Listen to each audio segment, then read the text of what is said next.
हो जाएंगे, अच्छी तरह से सारे संकट दूर हो जाएंगे, कष्ट दूर हो जाएंगे, तभी तो हम अच्छे से भगवान की भक्ति कर सकेंगे। तो समस्त भक्तों के जितने भी भौतिक कष्ट हैं, शारीरिक कष्ट हैं, उनको दूर करने के लिए हम सब मिलकर नरसिम्हा कवच अष्टोत्तर का पाठ करेंगे। आप सबसे प्रार्थना है कि जिनको आता है वो देखकर पढ़िए और नहीं तो श्रवण कीजिए और प्रार्थना कीजिए। सबके लिए, स्पेशली आनंद प्रभु के लिए, मेरे दिनों से उनकी भी तबीयत खराब है, तो भगवान से प्रार्थना करेंगे।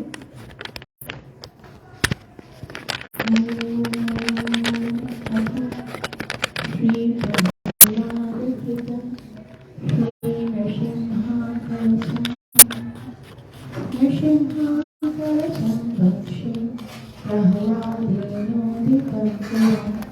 सर्वरक्षाकरं पुण्यं सर्वोपद्रवनाशनं सर्वसम्पत्करं चैव स्वर्गमोक्षप्रदायकं ध्यात्वा नरसिंहं देवेशं हेमसिंहासनस्थितं विवृतास्यं त्रिनयनं शरदिन्दुसमप्रभं लक्ष्म्यालिङ्गितवामाङ्गं विभूतिविरूपाश्रितं चतुर्भुजं कोमलाङ्गं स्वर्णकुण्डलशोभितं पुरोजशोभितोरस्कं रत्नकेयूरमुद्रितं तप्तकाञ्चनसङ्काशं पीतनिर्मलवाससं इन्द्राणीसुरमौलिस्तस्फुरन्माणिक्यदीप्तिभिः विराजितपदद्वन्द्वं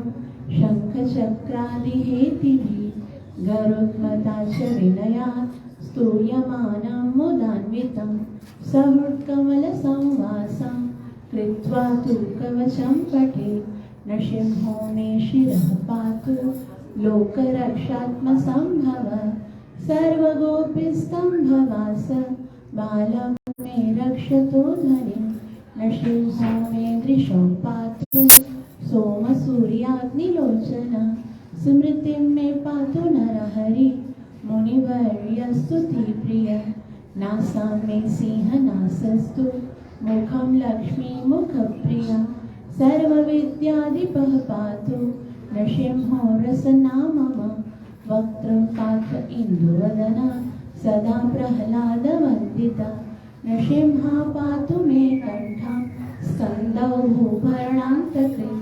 दिव्यास्त्रशोभितभुजौ नरसिंहा पातु मे भुजौ करौ मे देववरदो नरसिंहा पातु सर्वतः हृदयं योगिसाद्यश्च निवासं पातु मे हरि मध्यं पातु हिरण्याक्ष वक्षकुक्षिविदारण नाभिं मे पातु नरहरि स्वनाभिर्ब्रह्मसंस्तुतः ब्रह्माण्डकोटयः कट्यां यस्यासौ पातु मे कटिं गुह्यं मे पातु गुह्यानां मन्त्राणां गुह्यरूपदे ऊरो मनोभव पातु जानुनी नररूपदे जङ्गे पातु धराभार हर्तायो सौनिकेसरी सुरराज्यप्रद पातु पादौ मे नररीश्वर सहस्रशीर्षा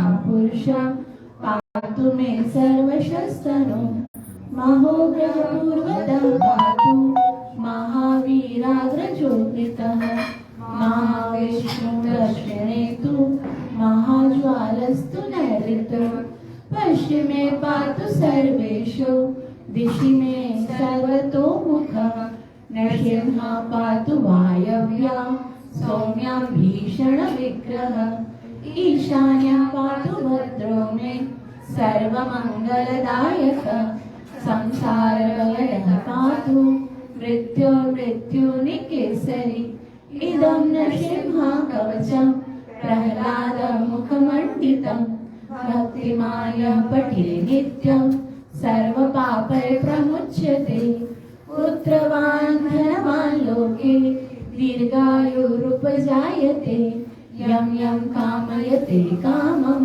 तं तं प्राप्नोत्य संशयं सर्वत्र जयमाप्नोति सर्वत्र विजयी भवेत् भूम्यन्तरिक्ष दिव्यानां ग्रहाणां विनिवारणं वृश्चिकोरगसम्भूत विशापहरणं परं ब्रह्मराक्षसयक्षाणां दूरोत्सारणकारणं भुजे वा तालपत्रे वा कवचं लिखितं शुभं करमूले धृतं येन सिद्ध्येयु कर्मसिद्ध्यय देवासुरमनुष्येषु स्वं स्वमेव जयं लभेत् एकसन्ध्यं त्रिसन्ध्यं वा यः पठेत् नियतो नरः सर्वमङ्गलमाङ्गल्यं भुक्तिं मुक्तिं च विन्दति 32 पाठे शुद्धात्मनात्मनां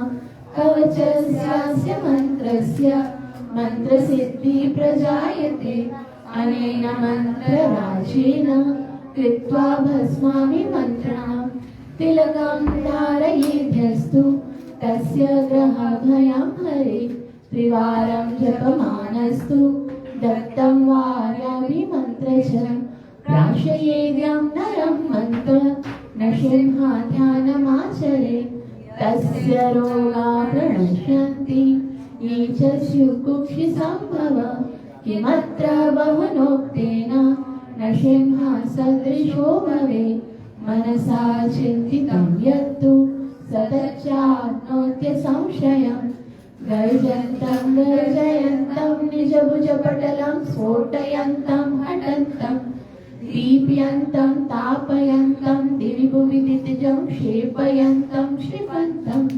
क्रन्दन्तं रोषयन्तं दिशि दिशि सततं संहरन्तं धरन्तं वीक्ष्यन्तं घूर्णयन्तं करनिकरशतैर्दिव्यसिं नमामि इति श्रीब्रह्माण्डपुराणे प्रह्लादप्रोक्तं श्रीनरसिंहकवचं सम्पूर्णं सर्वविघ्नविनाशनं श्रीमद् भगवान की भक्तवत्सल श्रीमद् भगवान की भक्त श्रोमणी प्रहलाद महाराज की इस डिवाइन ग्रेस में शरणारविंद भक्ति वेदांत स्वामी प्रभुपाद की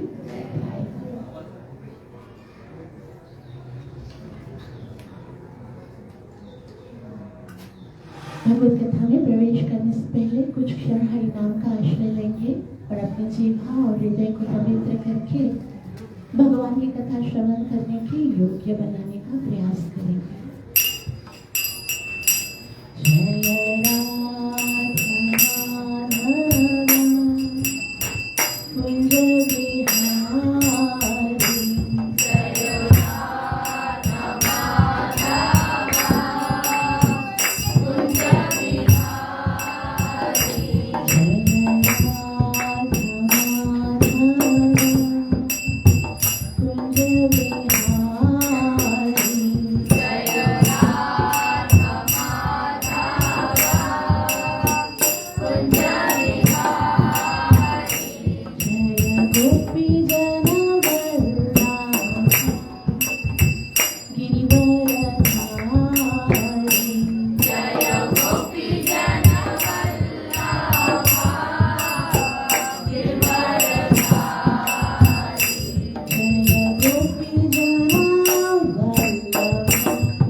कली पावन अवतार चैतन्य महाप्रभु की जय।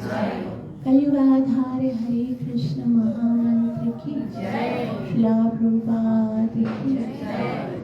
श्रीमद् भागवतम में बताया गया है कि कलयुग का एक ही यज्ञ है। क्या यज्ञ है? हरे नाम संकीर्तन। ये हरे नाम संकीर्तन क्या है?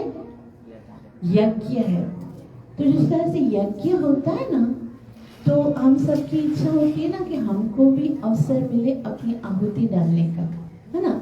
जब भी आपको कभी यज्ञ में आप आते हो तो आपकी इच्छा होती है ना कि काश हमको भी अवसर मिले, हम भी यज्ञ में आहुति डालें। तो उसी तरह से जब संकीर्तन हो रहा हो तो हृदय से यही इच्छा होनी चाहिए कि कोई भी आहुति छूटनी नहीं चाहिए, क्योंकि जिस तरह से यज्ञ से हम भगवान को संतुष्ट करते हैं, उसी तरह से संकीर्तन से भी भगवान को संतुष्ट करते हैं। यज्ञ संकीर्तन यज्ञ से जितना भगवान संतुष्ट होते हैं ना, उतना आहुति वाले यज्ञ से संतुष्ट नहीं होते हैं। और देखो, आहुति वाले यज्ञ में तो ऐसा होता है कि भाई जो श्रेष्ठ जो वरिष्ठ वैष्णव होते हैं या जो सीनियर डिवोटीज होते हैं, उनको है ना अवसर मिलता है, वो लोग आगे आते हैं, हमको आगे आने की का अवसर नहीं मिलता। लेकिन ये देखो, भगवान ने हमारे लिए, कलयुग वासियों के लिए स्पेशल यज्ञ बनाया कि इसमें आपको कोई रिस्ट्रिक्शंस नहीं है। आप चाहे छोटे हो, चाहे बड़े हो, चाहे शूद्र हो, चाहे ब्राह्मण हो, चाहे वरिष्ठ हो, चाहे कनिष्ठ हो, कुछ भी हो, आप अपनी आहुति डाल सकते हो और भगवान इस आहुति को स्वीकार करते हैं। तो भगवान जब इतना सहूलत दे रहे हैं तो हमको भी बहुत ही उत्सुकता के साथ, उत्साह के साथ इस यज्ञ में शामिल होना चाहिए। जब भी कभी संकीर्तन हो तो कोशिश करनी चाहिए कि हमारी एक भी आहुति नहीं छूटनी चाहिए। तो आइए हम अपनी कथा में प्रवेश करते हैं और गुरु और गौरंग से कृपा की याचना करते हुए मंगलाचरण करेंगे, ताकि हम जो कुछ श्रवण करने वाले हैं उसका हमें पूरा पूरा लाभ प्राप्त हो सके, जो कि है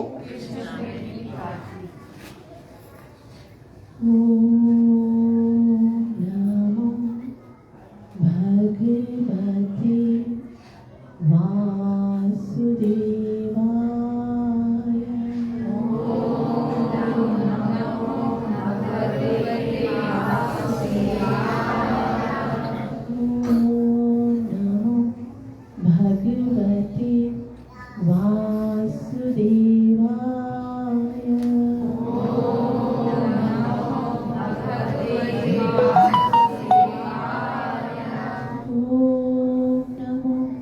भगवते वासुदेवाय।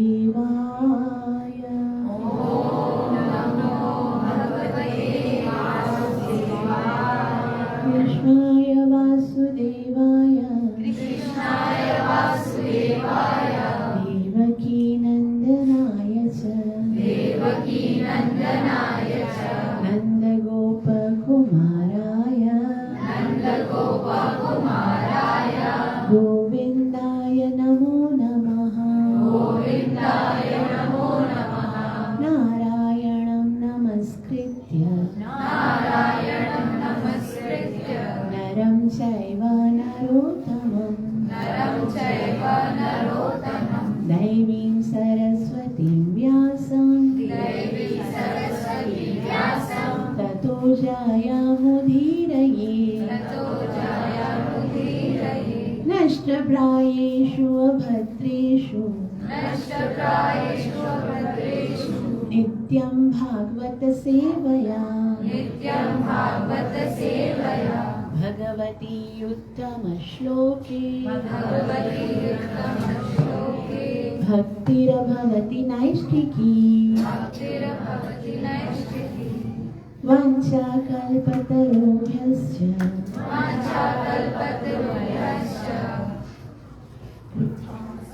कृपा सिन्धुभ्य एव च पतितानां पावनेभ्यो वैष्णवेभ्यो नमो नमः। जय श्री कृष्ण कृष्ण चैतन्य प्रभु नित्यानंद श्री अद्वैत गदाधर श्रीवासदि गौर भक्त वृंद हरे कृष्णा कृष्ण कृष्ण कृष्ण हरे हरे हरे राम राम राम हरे हरे सर्व विघ्न विनाशक नरसिंह भगवान की जय। भक्त श्रोमणी प्रहलाद महाराज की जय। आए हुए समस्त भक्तों का हृदय की गहराई से हार्दिक स्वागत है। जैसा कि आप सब जानते हैं कि यहाँ नरसिम्हादेव भगवान के मंदिर में पिछले 7 हफ्ते से हम एक ही टॉपिक पर बात कर रहे हैं। कौन सा है, क्या पढ़ रहे हैं हम यहाँ पर? सिर्फ हैंड रेज करेंगे। क्या पढ़ रहे हैं आप लोग? नीचे बैठे हुए को बताएंगे किस टॉपिक पे बात हो रही है? वृंदावन के डिवोशनल। वृंदावन में 5000 डिवोशनल प्लेस है। किसके बारे में स्पेशली, किस पे बारे में बात हो रही है? हरि ओम। श्री राधा गोपीनाथ मंदिर, श्री राधा गोविंद देव मंदिर। 7 मुख्य दिवालय, इनको बोलते हैं वृंदावन के 7 दिवालय। सप्त का मतलब होता है 7, और मुख्य जो बहुत ही परमानेंट है, जो सबसे ज्यादा मुख्य है, उनके बारे में हम बात करें। तो अब तक हमने कितने मंदिरों के बारे में बात कर ली है? कितने मंदिरों के विषय में हम सुन चुके हैं? 6 टेम्पल्स के बारे में। पहले कौन से थे? राधा मदन मोहन। श्री राधा मदन मोहन भगवान की जय। श्री राधा मदन मोहन भगवान किसके विग्रह हैं? राधा मदन मोहन भगवान सनातन गोस्वामी के। ठीक है, राधा मदन मोहन भगवान किसके हैं? सनातन गोस्वामी के। उसके बाद दूसरे विग्रह किसके विषय में सुना था? राधा गोविंद देव। सब बोलिए, दूसरे कौन से हैं? राधा गोविंद देव किसके पूजित विग्रह हैं? शिला रूप गोस्वामी। देखो, राधा गोविंद देव किसके हैं? शिला रूप गोस्वामी। राधा मदन मोहन सनातन गोस्वामी के, रूप गोस्वामी के, राधा गोविंद देव। उसके बाद तीसरे विग्रह कौन से थे? राधा गोपीनाथ। वो किसके हैं? मधु पंडित जी के। किसके हैं? मधु पंडित जी के कौन से विग्रह हैं? राधा बोलो ना, ताकि आप लोगों को याद रहेगा। ठीक है, उसके बाद चौथे विग्रह कौन से पढ़े थे? राधा दामोदर। राधा दामोदर किनके विग्रह हैं? शिला जीव गोस्वामी के। शिला जीव गोस्वामी के कौन से विग्रह हैं? राधा दामोदर किसके हैं? शिला जीव गोस्वामी के। उसके बाद राधा श्याम सुंदर। राधा श्याम सुंदर किसके विग्रह हैं? श्यामानंद पंडित के। ठीक है, उसके बाद राधा गोकुलानंदन। राधा गोकुलानंदन किनके हैं? विश्वनाथ चक्रवर्ती। माता जी के लिए क्लैपिंग। इनको 6 पढ़े ना, 6 याद है इनको, और हम रोज सुनते हैं, रोज भूल जाते। सबके बारे में तो पता है, ये इसका बेटा है, ये इसकी बहू है, ये इसका पति है, सबके बारे में, दुनिया के बारे में पता है। हमारे भगवान के बारे में नहीं पता कि ये विग्रह किसके हैं। और ऐसा लगता कभी कभी क्यों है कि ये अगर नहीं जाना तो चलेगा, दुनिया को जानना जरूरी है। अगर और इवन हम लोग जब हिस्ट्री पढ़ते हैं उसमें भी कितनी सारी है ना, ये उसके हैं, ये उसके हैं, इतनी सारा कुछ पढ़ते हैं। जब ये ना पॉलिटिक्स के बारे में पढ़ते हैं तो किस मुल्क का कौन प्रेसिडेंट है ये पढ़ते हैं, कौन वजीर आजम है, कौन सदर है, कौन क्या है ये पढ़ते हैं। क्रिकेट देखते हैं तो उसमें देखते हैं कि कौन सी टीम के कौन कौन है। हर कुछ जानना क्यों इतना है ना इंटरेस्टिंग लगता है। और जो हमारे जीवन का उद्देश्य है उसके बारे में रोज रोज सुनते हैं। देखो 7 हफ्ते से कंटिन्यूअस भी सुन रहे हैं ना, तो भी ऐसा लग रहा है कि ठीक है कोई ना कोई बता देगा, जरूरी थोड़ी मैं भी बताऊं। मतलब जानना तो दूर की बात है, हम सोचते भी नहीं है कि ये हमको याद करना है।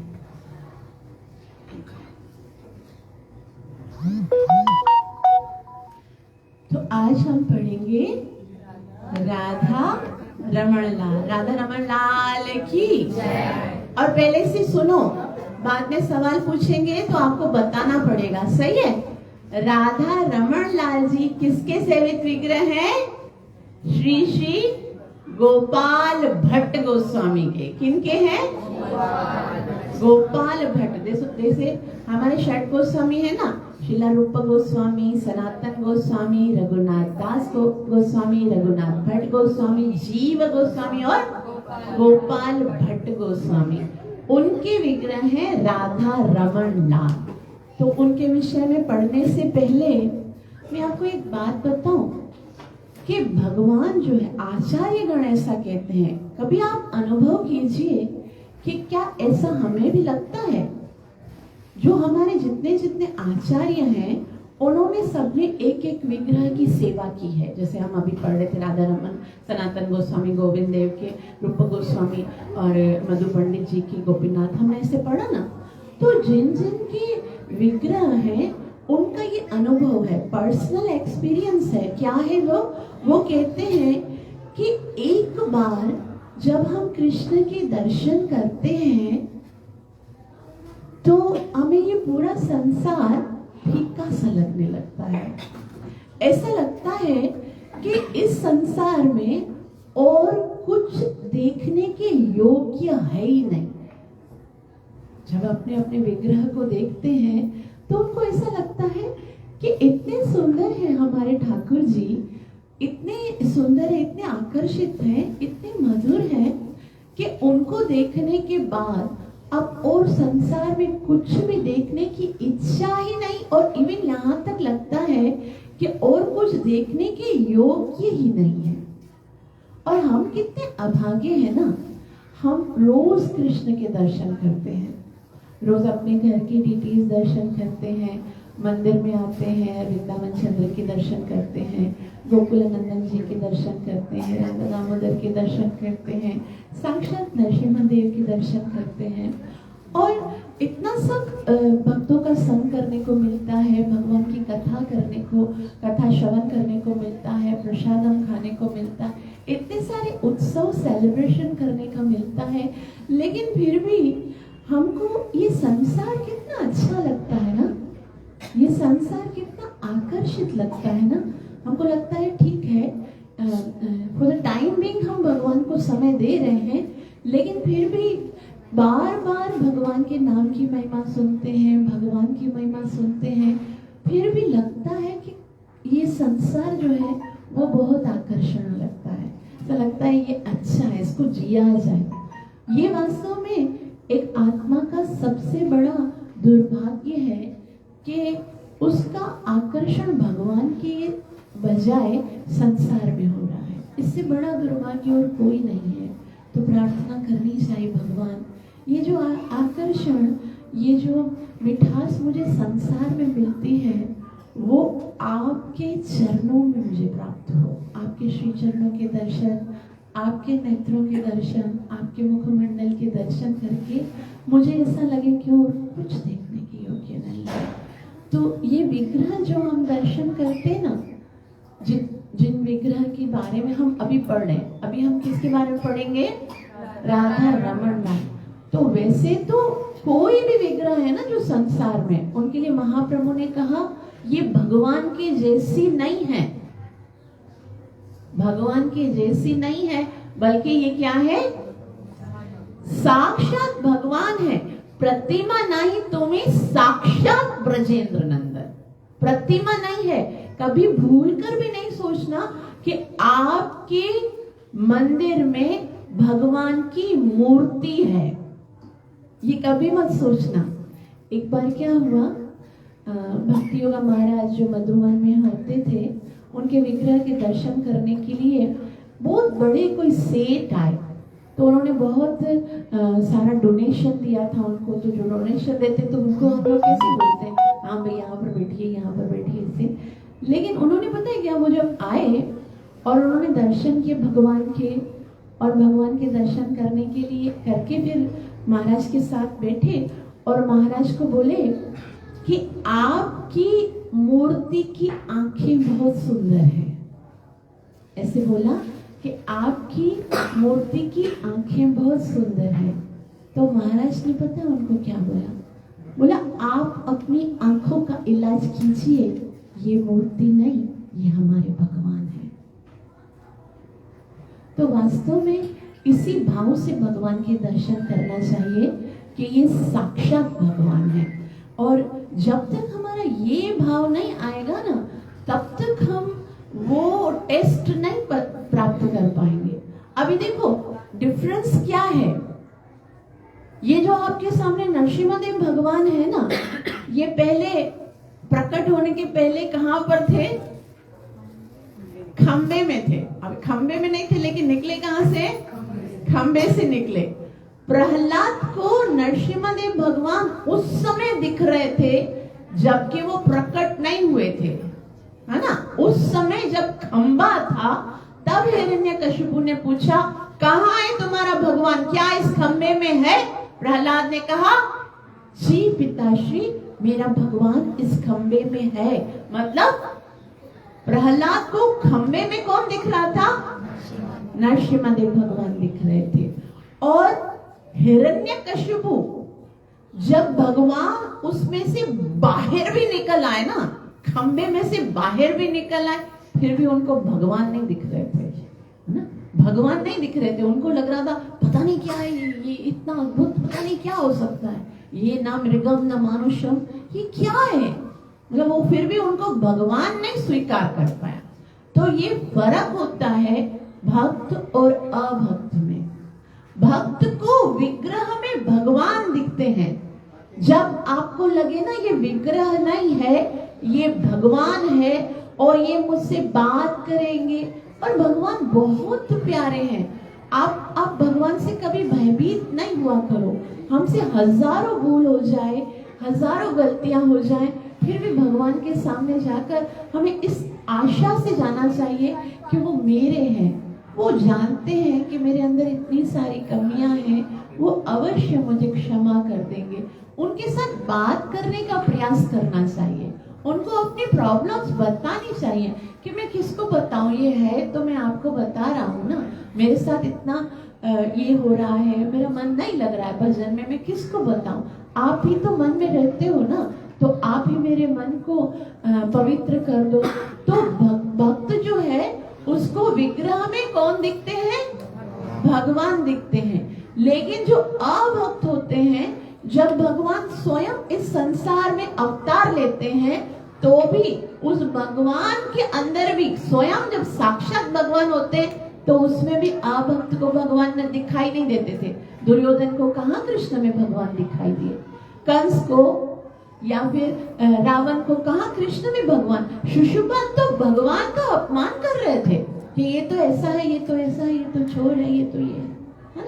तो भक्त और अभक्त का परिचय ये है कि भक्त को भगवान दिखाई देते हैं और अपने लगते हैं। तो आज हम चैतन्य राधा रमन जी के बारे में पढ़ते हैं कि राधा रमन देव जो है वो किन्होंने प्रकट किए थे, गोपाल भट्ट गोस्वामी थे कौन। तो चैतन्य महाप्रभु जब दक्षिण भारत की यात्रा कर रहे थे, तो क्या होता है जब यात्रा करते हैं सन्यासी लोग, तो चातुर्मास जब आता है, चातुर्मास में वो भ्रमण नहीं करते, वो एक जगह पर रुक जाते हैं और भजन करते हैं। तो जब चैतन्य महाप्रभु दक्षिण भारत की यात्रा कर रहे थे, तो चातुर्मास में वो श्री रंगम पहुंचे।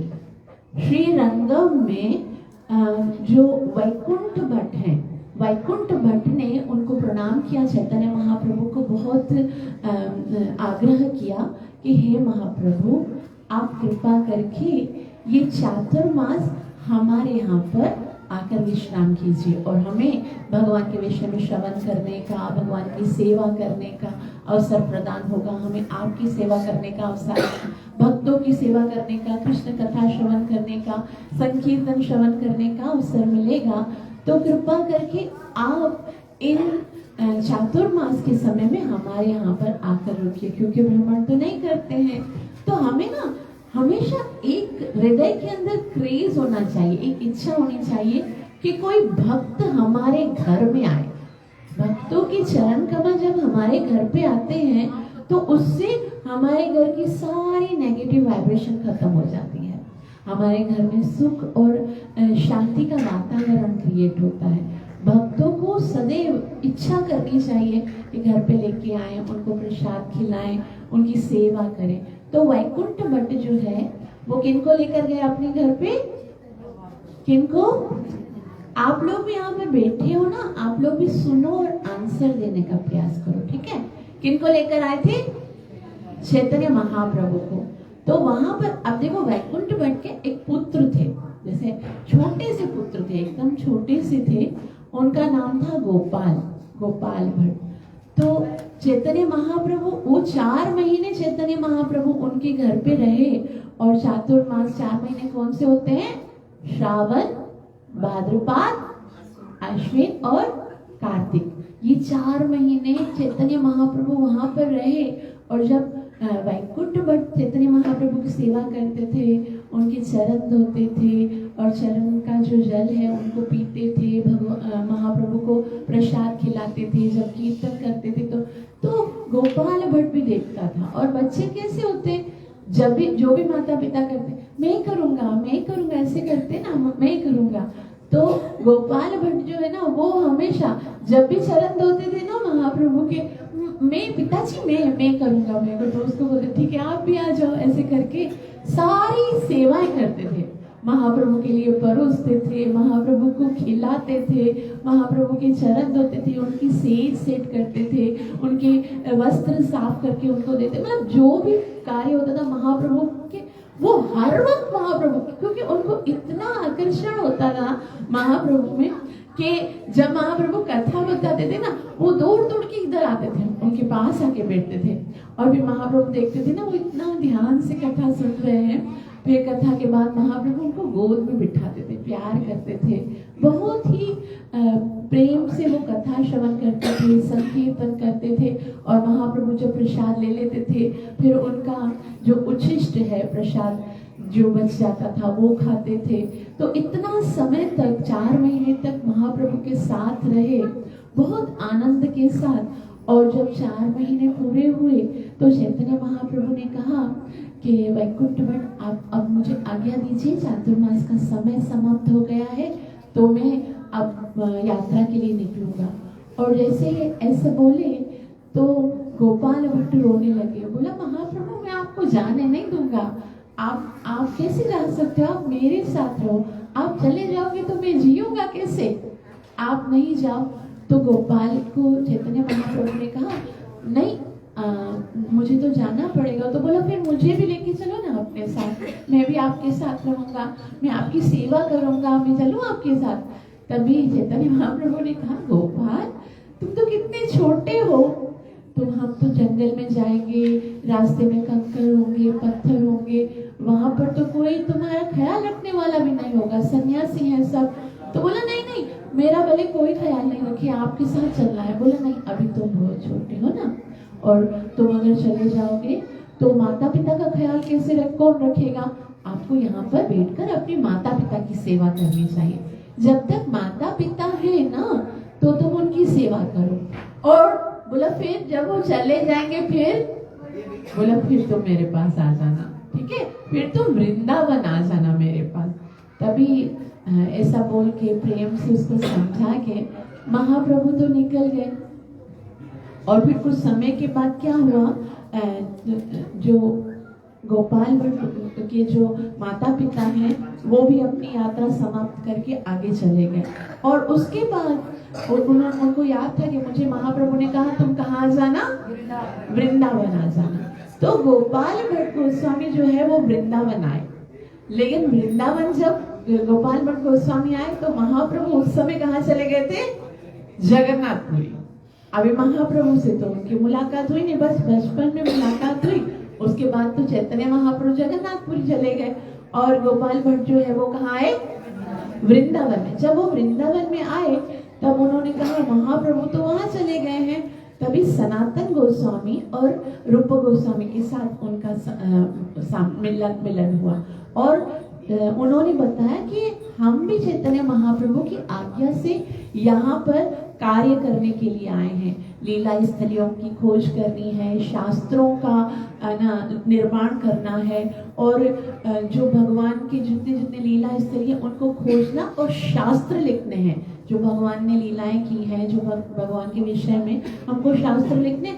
तो तुम ऐसा करो, तुम यहीं पर सेवा करोगे तो महाप्रभु बहुत प्रसन्न होंगे, हमें भी बहुत है ना आवश्यक है। तो चैतन्य श्री रूप गोस्वामी और सनातन गोस्वामी एकदम अपने बच्चे की तरह उनको सिखाते थे, उनके साथ बैठते थे, उनसे सेवा जो है वो करवाते थे।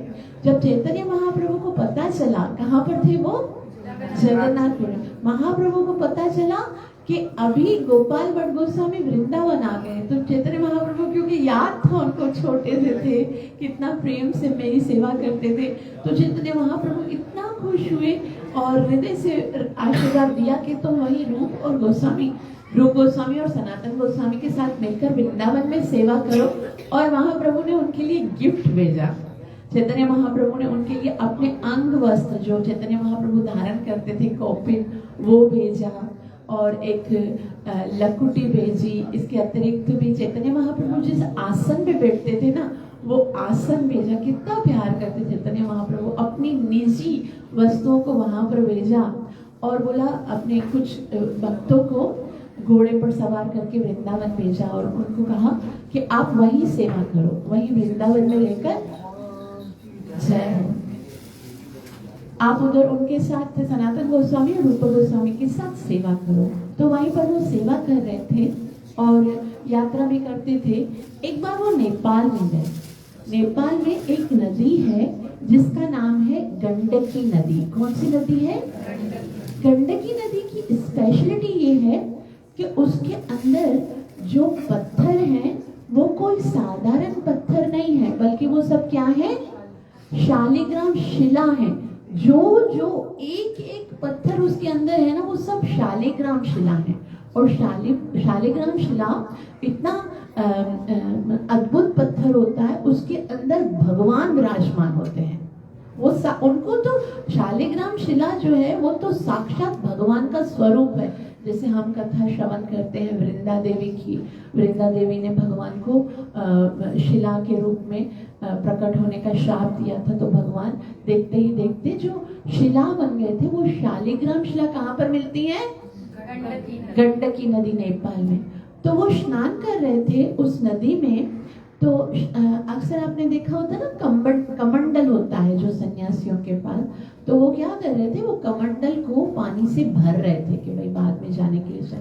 तो जैसे ही पानी से भरा, तो ऊपर से पानी से भरा, लेकिन उसके अंदर 12 जो शालिग्राम शिला है ना, वो आ गई।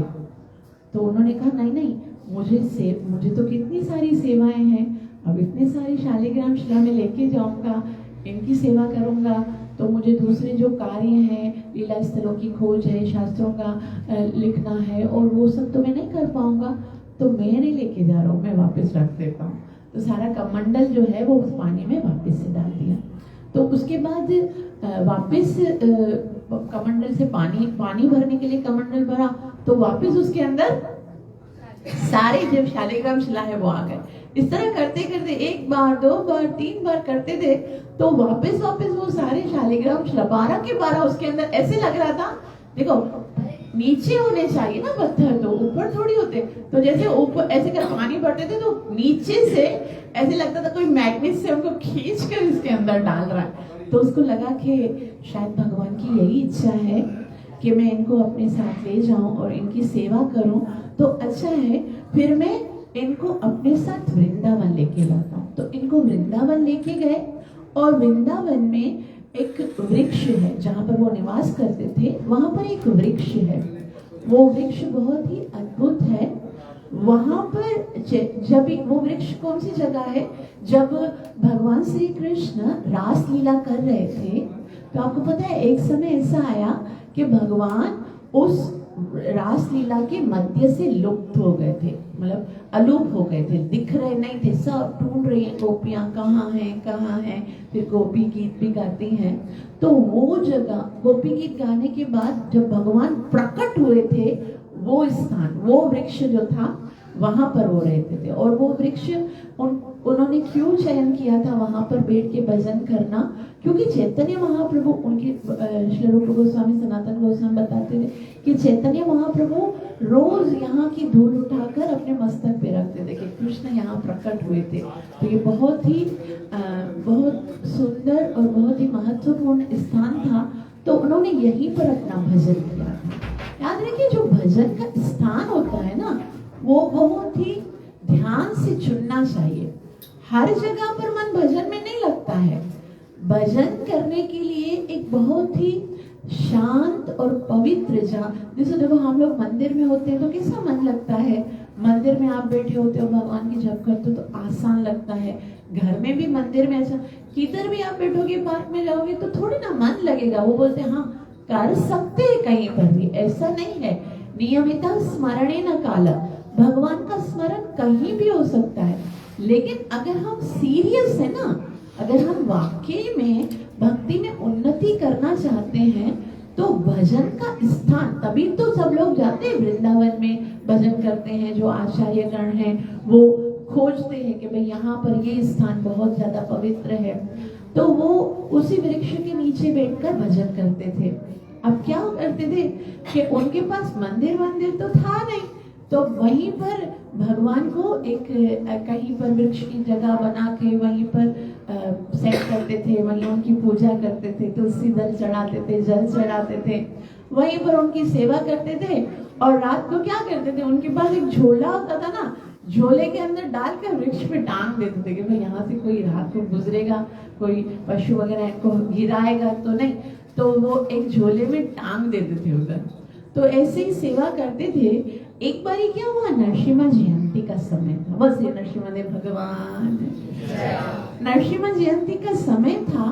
तो एक बहुत ही धनवान सेठ आया वृंदावन में, और वो सेठ ने सोचा कि आज तो बहुत ही महत्वपूर्ण दिन है, तो मैं क्या करता हूँ, जितने भी भगवान के विग्रह है ना यहाँ पर, राधा रमन जी, राधा गोविंद देव और राधा गोपीनाथ, इन सबको मैं वस्त्र भेंट करता हूँ। और जितने भी सन्यासी यहाँ पर भगवान की सेवा करते हैं, उन सबको वस्त्र, उनके आभूषण, भगवान के कंगन, भगवान की बांसुरी, भगवान के हार, भगवान की मुकुट, सब चीजें जो है वो एक अच्छे से गिफ्ट पैक बना के सबको देते जा रहे थे, सबको दे रहे थे। तो ऐसे करते करते सबको देते देते यहाँ पर उस वृक्ष के नीचे कौन बैठे थे, गोपाल भट्ट गोस्वामी, तो उनको भी एक गिफ्ट दे दिया। और जब उन्होंने खोला तो उसमें देखा भगवान के वस्त्र थे, भगवान की बांसुरी थी, भगवान के लिए काजल था, मोर मुकुट था, कंगन था, हार था, और ये सब आभूषण, ये वस्त्र देखकर गोपाल भट्ट गोस्वामी ना रोने लगे। बोला ये देखो, मेरे पास तो सारे गोल मटोल भगवान है, इनके तो पैर भी नहीं है, इनके तो हाथ भी नहीं है, नेत्र भी नहीं है, ऐसे कैसे इनको मैं ये आभूषण कैसे पहनाऊंगा। काश मेरे पास है ना विग्रह होती, भगवान के स्वरूप होता, काश उनके भी हाथ होते, उनको मैं कंगन पहनाता, उनके नेत्र होते, मैं काजल लगाता, बांसुरी लगाता भगवान को, उनको मैं धोती पहनाता, पीतांबर पहनाता, कितने अच्छे लगते। लेकिन मेरे पास तो सारे गोल गोल भगवान है, इनको मैं कैसे है ना पहनाऊं। फिर ऐसे करते उनको बहुत रोना आ रहा था कि मैं भगवान ऐसे क्यों है, ऐसे क्यों नहीं है जैसे विग्रह होती है। तो ऐसे करते करते रोते रोते सो गए, और जब सो गए तो सुबह को वो उठे, वो टांगा हुआ था ना, वो रात को तो टांग देते थे। अब क्या है, गोल होते हैं तो सीधा ये जो ऐसे ना टोकरी, इसके अंदर समझो अंदर ही पड़े होते हैं ना, गोल होते हैं। तो अभी वो लंबा भगवान ने, जब भगवान जो है ना वो एक बात के लिए तैयार हैं, क्या? सत्यम विधातुम निजम नृत्य भाषितम, बस मेरा भक्त बोले और मैं वो करूं। हर वक्त उनकी ये इच्छा होती है कि कब इसके मुख से कुछ निकले और मैं वो करने के लिए तैयार हूं। तो जैसे ही उन्होंने सोचा कि मेरे पास कौन से भगवान होने चाहिए, विग्रह रूप में होने चाहिए, तो उनके अंदर जो एक दामोदर शिला थी, शिला जो होती है, गोवर्धन शिला होती है, उनके भी अलग अलग नाम होते हैं। जो दामोदर शिला थी वो विग्रह के रूप में प्रकट हो गई और इधर से भगवान इधर से झांक रहे हैं ऐसे करके। तो सुबह को उठे, बोले ये कौन ऐसे हंस रहे हैं, भगवान दिख रहे हैं इतने बड़े बड़े। आप लोग देखोगे ना, राधा रमण जी की इतने बड़े बड़े नेत्र हैं और इतनी अच्छी स्माइल है उनकी, इतने छोटे छोटे हाथ हैं, इतने प्यारे हैं, सबके लाडले हैं वो। क्योंकि देखो सारे जितने भी विग्रह हैं ना वो बड़े बड़े हैं और राधा रमण लाल कितने छोटे से हैं, 12 उंगली का उनका पूरा 12 उंगली के हैं, 12 इंच के हैं वो, इतने छोटे। अभी देखो हम लोग भी जानते हैं ना, जो छोटा होता है सबसे ज्यादा वही लाडला होता है, इसलिए उनको तो बोलते ही छोटे ठाकुर है, छोटे ठाकुर लाडले हैं बहुत। और वो ऐसे देख रहे होंगे और उनको देखकर गोपाल भट्ट गोस्वामी तो इतना ज्यादा खुश हुए और खुश होकर उनको प्रणाम करने लगे और फिर उनको अच्छे से वो सारे वस्त्र आभूषण पहनाए, उनको उनका श्रृंगार किया और फिर उन्होंने देखा कि कितना प्यारे लग रहे हैं भगवान, इतने प्यारे लग रहे थे। और उसी के बाद उन्हीं की संप्रदाय से आगे चलकर राधा रमण जी का एक बहुत ही विशाल मंदिर बना वृंदावन में, बहुत विशाल मंदिर है और इतना सुंदर। वहां पर पूजा का जो स्टैंडर्ड है, सेवा पूजा का जो स्टैंडर्ड है वो इतना सुंदर है। श्रील प्रभुपाद जी कहते हैं कि जितने भी मंदिर हैं वृंदावन में उनमें बेस्ट जो स्टैंडर्ड है वो राधा रमण जी का है। इसलिए कहते थे अपने भक्तों को कि आपको यदि पूजा के स्टैंडर्ड सीखना है तो जाके राधा रमण जी के यहाँ से जाकर सीखना चाहिए।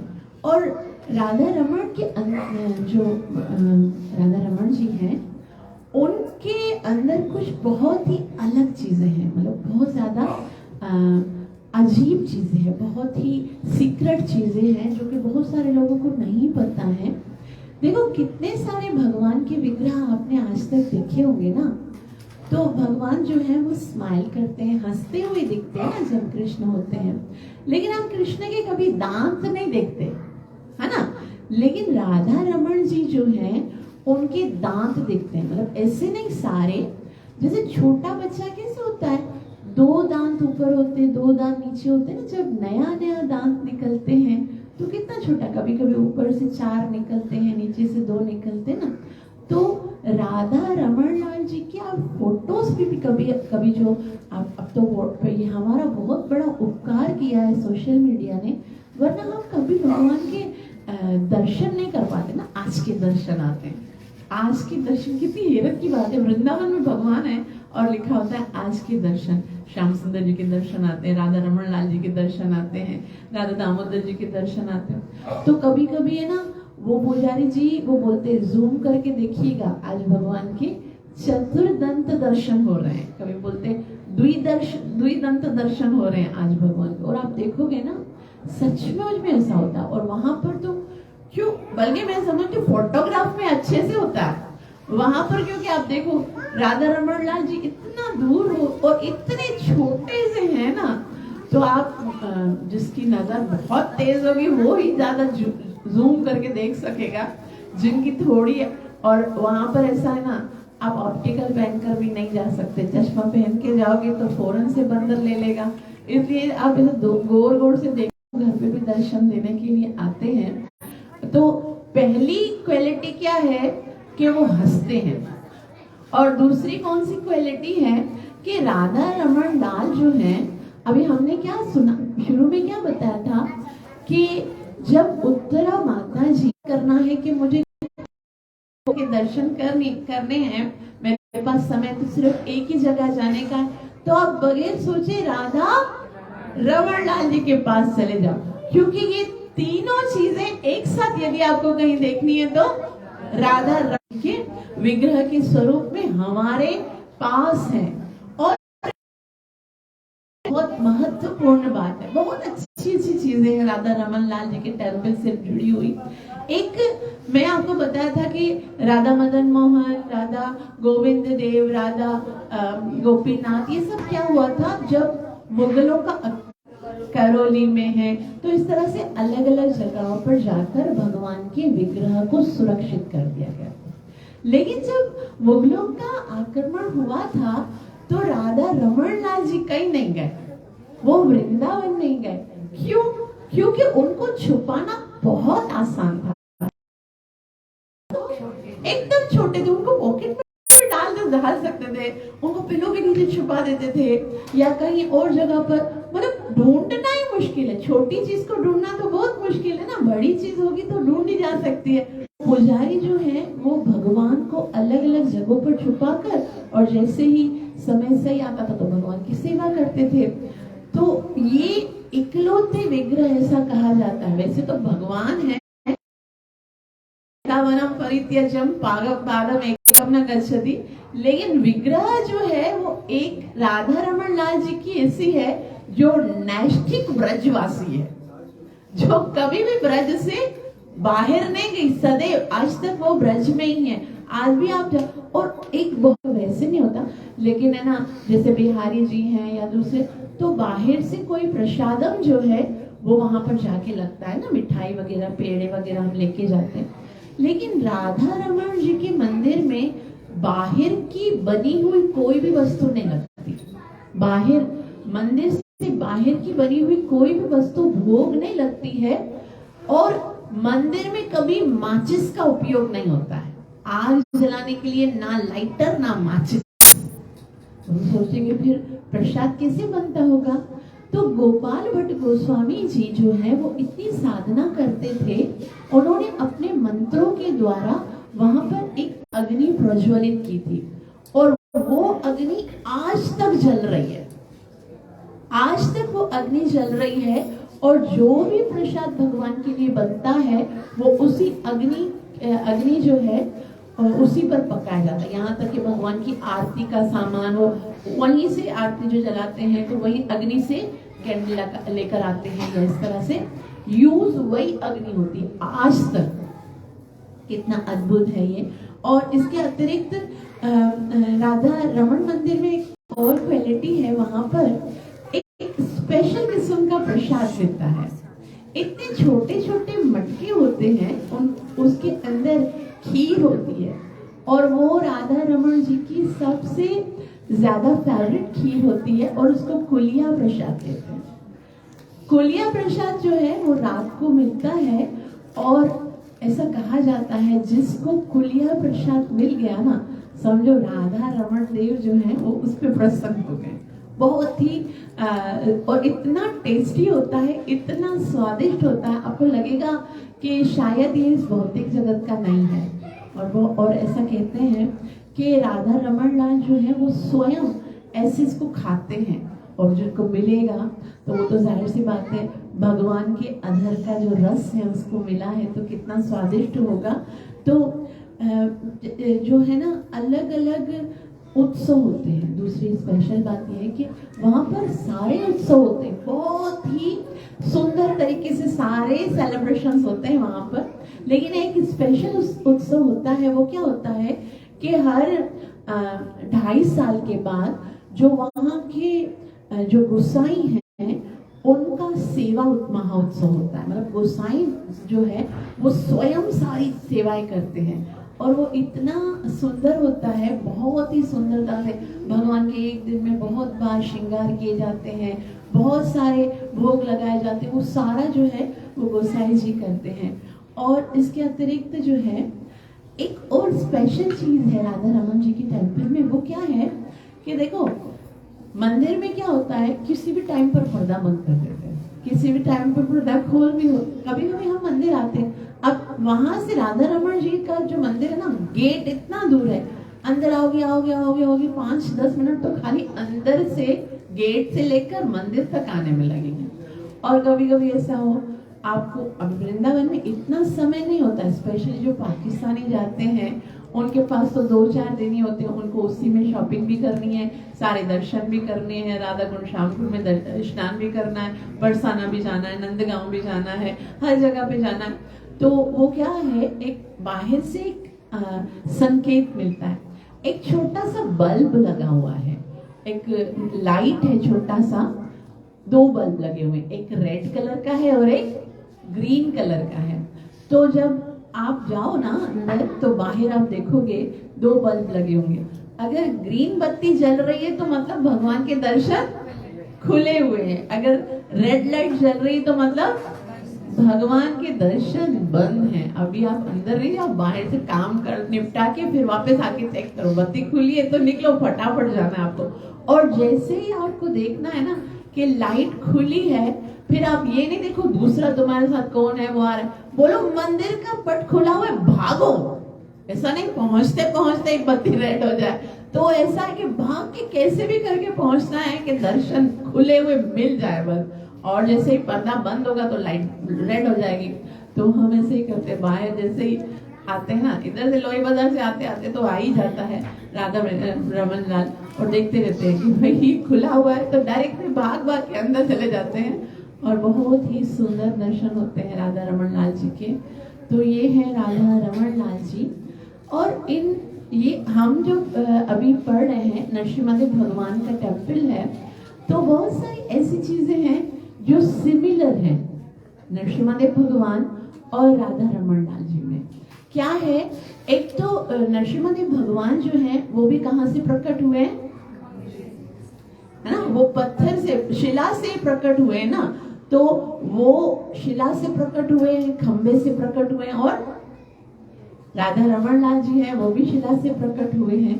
और ऐसा बताया जाता है कि दोनों अपने भक्त के कहने पर, है ना, ऐसे बोला सत्यम विधातुम निज भृत्य भाषितुम।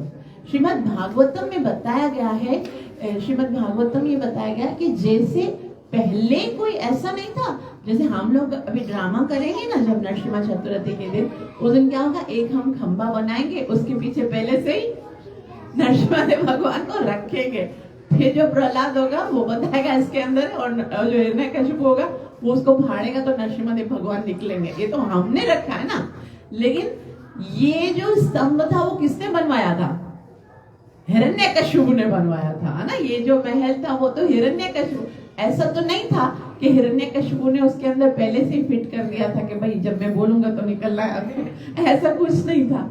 लेकिन भगवान के भक्त ने बोल दिया कि मेरा भगवान यहाँ पर है, और एक बार भक्त ने ये बात को, विश्वास देखो भक्त का कितना है, और भगवान अपने भक्त के विश्वास को कभी नहीं टूटने देते।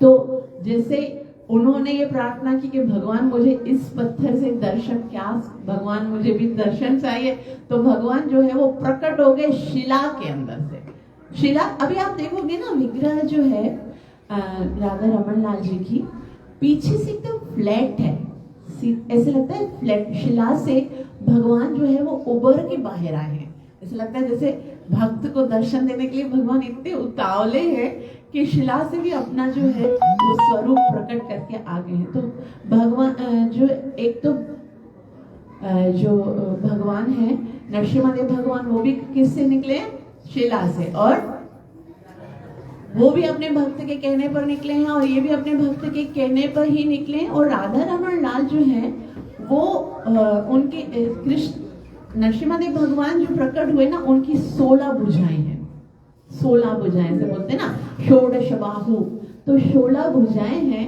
और भगवान श्री कृष्ण जो राधा रमन लाल जी हैं, उनके लिए बताया गया है शास्त्रों में कि वो 16 कलाओं वाले हैं। भगवान जो है वो 16 कलाओं से पूरित हैं। जैसे भगवान के अलग अलग विग्रह हैं, अलग अलग अवतार हैं। जैसे श्री राम के लिए कहा जाता है उनके कितने कलाओं से पूरित हैं, 12 कलाओं से, और इस तरह से अलग अलग अवतारों की बात है।